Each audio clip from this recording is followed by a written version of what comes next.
En dryg vecka har nu gått sedan Taimour Abdul Wahab sprängde sig själv i luften på Drottninggatan i centrala Stockholm. Abdul Wahab, med rötter i Irak och Tranås, utbildade sig till sjukgymnast på ett universitet i brittiska Luton. Och troligtvis var det på universitetet som svensken radikaliserades. Det säger den brittiske terrorexperten Robin Simcox. Well, that seems to be the case. Certainly friends that have spoken to the British press have mentioned that his whole viewpoint changed once he came to Britain to study.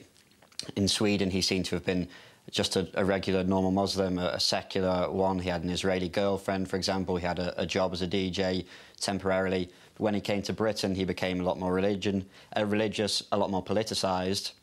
And it seems to me that, and from the reports we're getting at the moment, his time at the university in England was absolutely crucial, and unfortunately this is quite common. Can you give us some examples of how students get involved in violent Islamism? Well, the problem is that students, and my organisation in England, we look at this again and again because examples of it happen again and again. Extreme preachers come to address university Islamic societies consistently. They have messages which are extremely intolerant, often glorify terrorism, and work against pretty much every fundamental Western liberal value. And so young Muslim students are constantly being exposed to this kind of extremely conservative and intolerant form of Islam, and they don't get often the other side of the picture because the Islamic societies themselves tend to be very political and very radical. So you have a consistent message being pushed to these students about the faults of the West, the evils of the West, the evils of Western foreign policy. And unfortunately, we see the results of this kind of message because, as you see in Sweden just last weekend. Who are these preachers and what are their messages? Well, if I could give you a really, I think, crucial example. Just last year, al-Awlaki, who is acknowledged as al-qaeda in the Arabian Peninsula's main guy over there, he was invited to go to a university in England, in London, called City University.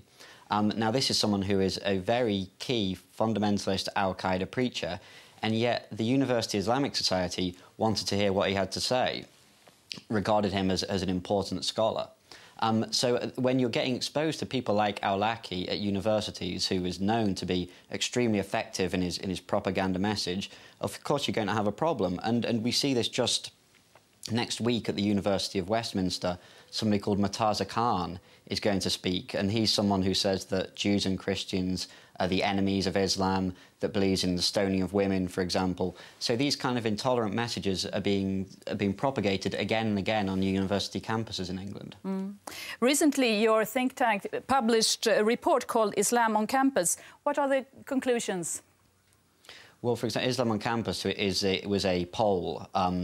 1,400 students done by the British polling company YouGov in association with our think tank.